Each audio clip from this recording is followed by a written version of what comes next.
Hello everyone, and welcome to another Fallout 76 Weapon Spotlight. This will be the last of the Steel Dawn era weapon spotlights. Starting next week, you'll see that little tag change to Locked and Loaded to demonstrate when the video was actually made, just in case any changes to damage or how things work come along.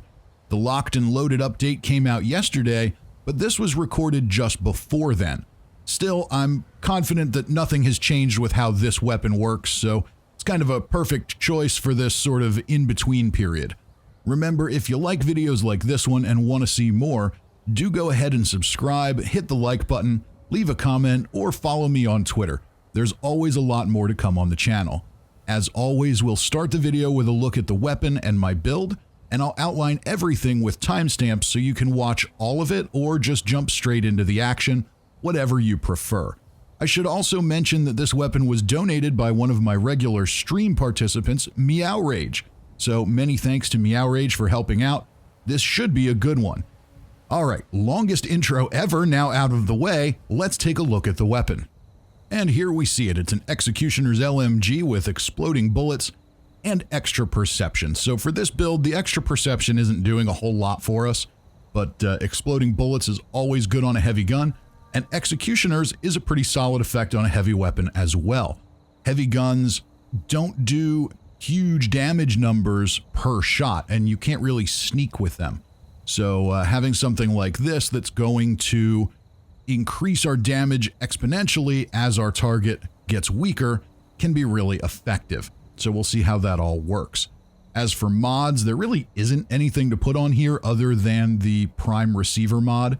Now, if you're using this weapon, I do actually recommend using the Prime Receiver mod, but when I showcase them, I've come to the conclusion that I prefer to showcase them without it, because using Prime Receivers with Ultrasight ammo isn't realistic for every player. So we can all understand that with that mod on there, it's going to do more damage. It's going to do more damage to Scorched and Scorchbeasts, but it's also a lot more efficient for ammo crafting.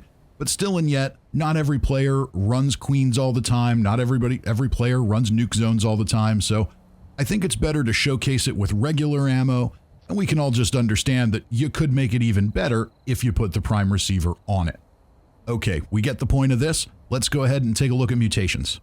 Now this is my heavy gunner on PC, which admittedly is not a complete build. You can see I'm only level 151 with this character, so there's still a little work to do. I'm not sure if I want other mutations or not. For now, what we've got is Adrenal Reaction, which is going to give me more damage when my health is low. We are running this as full health today, so that's not really going to do a whole lot for us. Bird Bones and Marsupial, so we can jump high and land softly. Egghead for extra intelligence, which yields more XP. And Speed Demon, so we can move and reload faster. Taking a look now at legendary perks, again remembering not a fully spec'd character, so we have some compromises here. But we start off with legendary agility with 2 points in the card. That's going to let me take extra agility perks. Gives me more AP for VATS if I wanted to use it, better for sprinting, etc., etc. Legendary charisma, we've got 3 points here. Remember folks, do not do what I did here. If you want more charisma, just boost it up in your build and use a different legendary perk to replace whatever points you took from somewhere else. Because while you can take more perks with this, and that's great, you can't share more as you could if you actually had it in your build. So bear that in mind when you plan out your own legendary perks. After that, we've got Electric Absorption. That's going to give me a 10% chance that enemy energy attacks will recharge my Power Armor's Fusion Core. This is a Power Armor build, so that's very helpful. The other thing it does is it actually gives you a little bit of health regeneration when that happens too. So eventually we'll max this out a little more, but even at the first rank, it's still pretty effective. It keeps my Fusion Cores charged up as long as I occasionally go after some enemies that hit me with energy attacks. Next up, we've got Ammo Factory. That's going to help me craft more ammo when I make it. Lower level character, not fully maxed out, so it's not as efficient as it could be, but still makes my life easier, so I like it. The big one here is probably taking one for the team.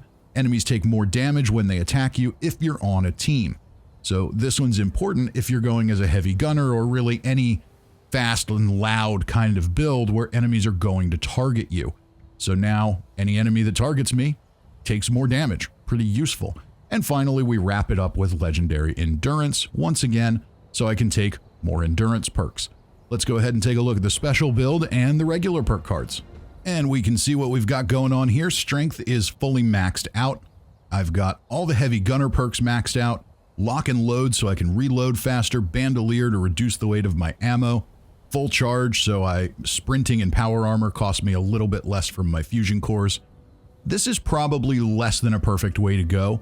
Ultimately, I'm not sure that maxing out those heavy gunner cards is really worth it. There are other perks that could be taken in there that might be a little more useful, so as time goes on, I'll experiment with that, but I haven't wanted to spend any perk points up until the new update fully comes out and we understand it all.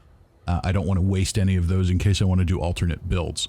Perception I've got at 3, mostly so that if I need to, I can slot in 3 lockpick perks if I need them. But we don't use that all the time, so I've got Glow Sight maxed out so I do more damage against glowing enemies. Endurance at 3, we've got Fireproof at 2 points. Eventually that'll go to 3. Radical, so that when my health is gated with rads, I've got more strength. Today that's not going to be a big factor because we're going with full health, but normally that's what I have on there. Under Charisma, we've got that at 6 points. I've got Inspirational for more XP when I'm on a team, which we will be today, so we can take advantage of taking one for the team. Strange in Numbers to boost up mutations while we're on the team, and Tenderizer so that when we attack our enemies, they take a little more damage after that first attack. Intelligence is fully maxed out. I've got Nerd Rage maxed out here, even though we're not at low health, because I don't really have anything else that really needs to go there. So it's there. I normally run that. Stabilized is going to give us a little better armor penetration and accuracy. Demolition Expert is going to boost up the power of the explosive effect. Batteries included reduces the weight of fusion cores, plasma cores, and energy ammo. That's very important because I'm always lugging around a lot of those things on this character. And Scrapper so I get more steel when I break down weapons. Agility only at 7. We've got 2 points in Action Girl. Eventually that will go to 3 points. And Adrenaline is maxed out so our damage can climb as we take on more enemies. And Luck is at 14. We've got Bloody Mess for extra damage. One Gun Army for a chance to stagger our enemies and cripple their limbs. Class Freak and Starch Gene so we can keep our mutations and reduce their negative effects. And finally, we end up with a maxed out Quick Hands, which gives us an 18% chance at an automatic magazine reload when we empty our gun. That can be very helpful and improve DPS a good bit, especially on some slower reloading heavy guns. All right, enough of all this. Let's head over to the Whitespring and get into some action.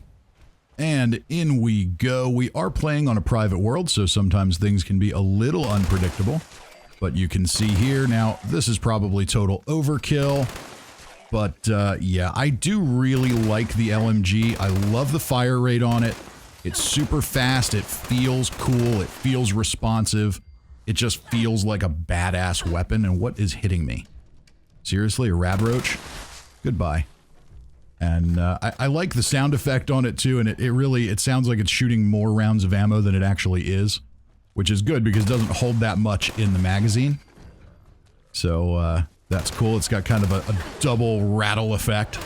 And our Wendigo came upstairs after us. Okay, and well, we made quick work of him. So as you can see, this weapon works very, very well. The Executioner's effect is probably pretty lost on things like Ghouls that are really squishy to begin with. But that's okay. We'll keep running through here and see how we do. We've got plenty more to come. And yeah, 6 rounds probably unnecessary. And more are necessary when your aim is bad, like mine was. But because of that explosive effect, we get area damage. So even if we miss, we're still doing a little bit of something. And a nice sneaky little level up there. We'll take that.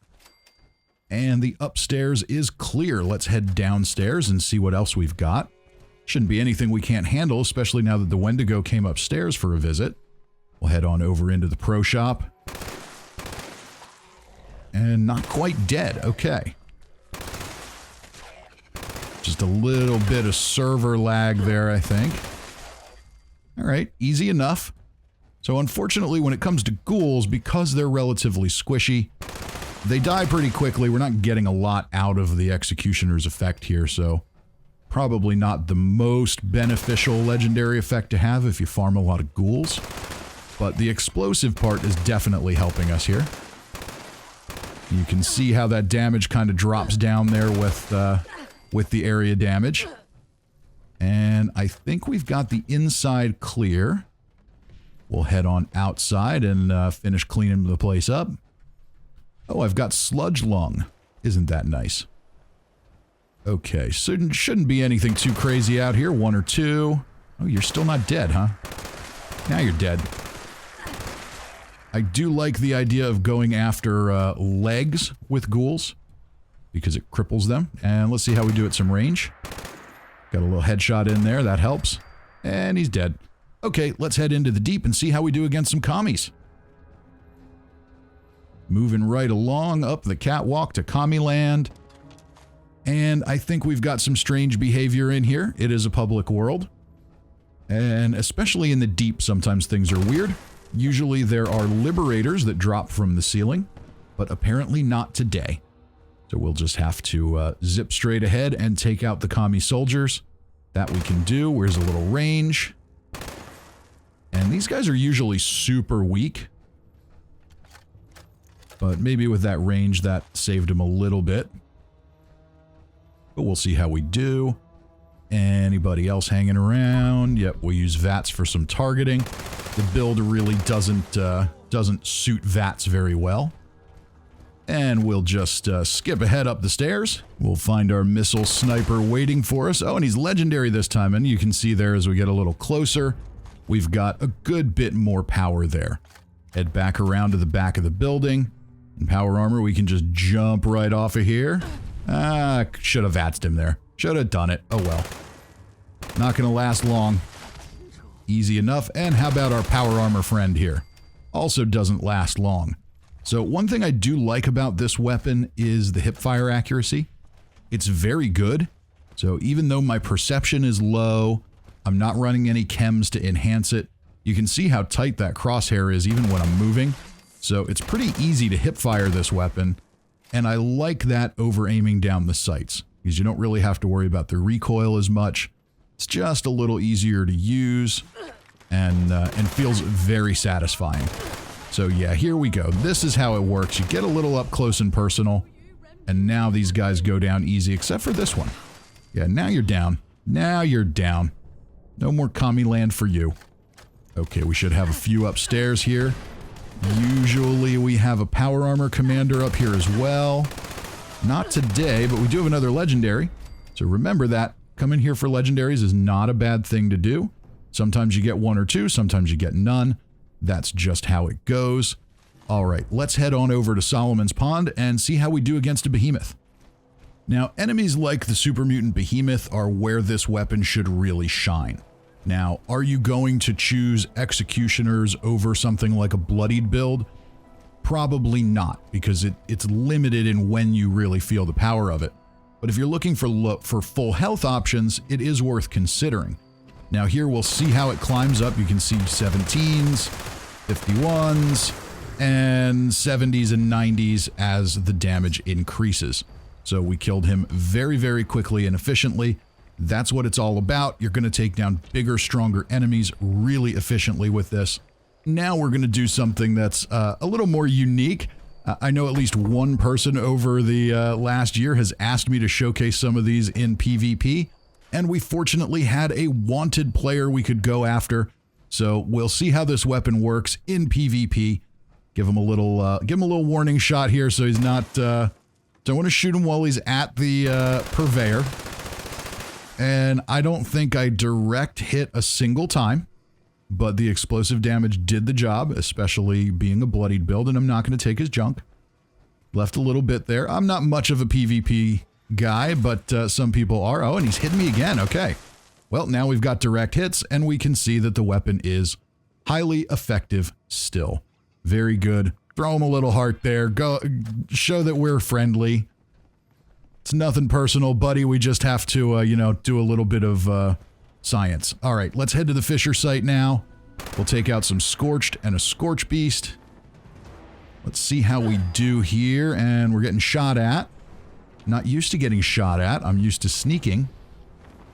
I haven't done a heavy gun in a while. Alright, let's see here. There's got to be some Scorched around somewhere. There we go. Now, normally, I will VATS here, but this character doesn't have a lot of AP, so we're not going to get a lot out of VATS, but I will still use it to help locate enemies. And you can see how the damage shoots up once they get low health. And you can also see them blast apart to pieces. I love that with Bloody Mess combined with One Gun Army for staggering and crippling. It has a very unique effect. Your enemies blow to pieces. The physics are really cool. It's also a lot of fun to take a weapon like this into Radiation Rumble. You'll see the you'll see all the ghouls fly all over the place, and it's quite enjoyable. Alright, where are we at now? We've got some more Scorched here. Nothing we can't handle. But yeah, we're taking a little longer than usual here, I think because we don't have the benefit of VATS. But overall, relatively efficient. Really, I should stop saying efficient. This weapon is not efficient. You're going to use a lot of ammo with this, and it's 308 ammo, which is expensive to produce. That's the biggest downfall of the weapon, but it's just so much fun. It shoots really fast, it feels really good, especially with the explosive effect. And because you can hip fire it so easily, it's very fun to use. So even though it's probably not the most efficient thing, I do enjoy it. Let's go ahead and see if we can get the Scorchbeast's attention. I think we've cleared the Scorched out. Now, are you going to come over and play, or are you going to stand here and fly around in circles for a while and pretend I don't exist? Oh, good. We're going to crop dust for a little while. Isn't that nice? You're so much fun. You're so much fun to play with, Scorchbeast. You'll land eventually. I don't want to burn through tons of ammo shooting you in the air, but I'm kind of growing tired of you. So now it attacked us directly, so it should take a little extra damage. And now we're landing. Excellent. Okay, let's get a little closer so we can hit properly. And keep an eye on those damage numbers. Now we're below 40, and you see how quickly that jumps. You see how quickly that health bar drops once you get below 40% health. That is awesome. Let's take a trip over to Huntersville. As usual, we'll start out with the floaters. They can be oddly tough at times, but here again we can see the hip fire accuracy at work. Sort of. You can't really see my accuracy at work because I don't have much, but we got the job done, and because we're at full health we can take a few hits. It's no big deal. Let's run on up into town, and we should find a boy and his dog not far beyond the barrier. Oh, we've got a raider thief shooting at us too. Okay. Oh yeah, you're gonna live through that? Not for long. And an intrusion module. Okay, maybe I have that for Ward's quest. All right, and level 75 goes down pretty okay. All right, now we've taken a few hits. Can we get up there in time to get the taking one for the team bonus? Probably.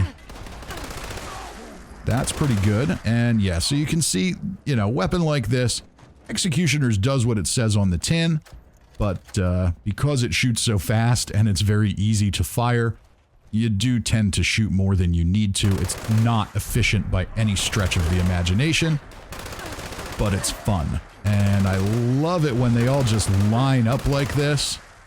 Just line up for your execution, folks. I'm coming for you. And I'm not leaving until I take all your caps. We've got some... Oh, Face Eater. Get to Face Eater. There we go.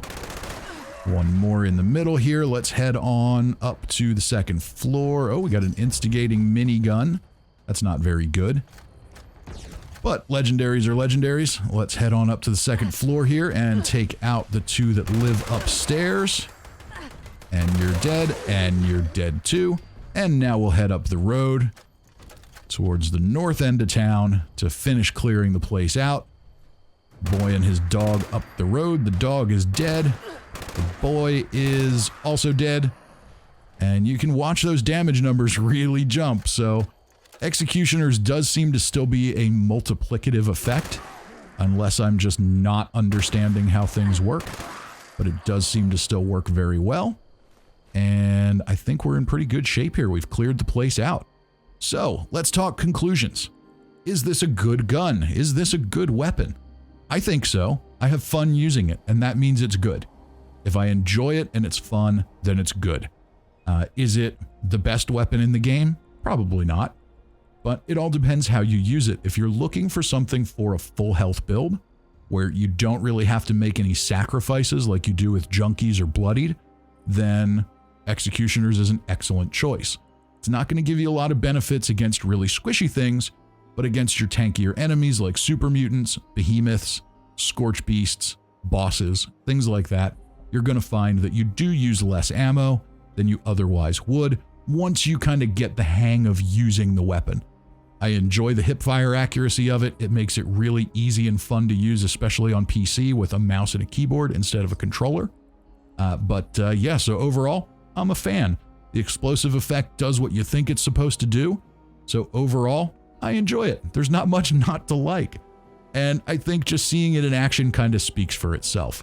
So that, ladies and gentlemen, is going to bring us to the end of this one. I hope you've enjoyed it. I hope you'll come back for more. Remember, if you did like it, go ahead and subscribe, hit the like button, leave a comment, follow me on Twitter for more updates and alerts for when new videos come out and I go live. We do a lot of live streams on the channel now.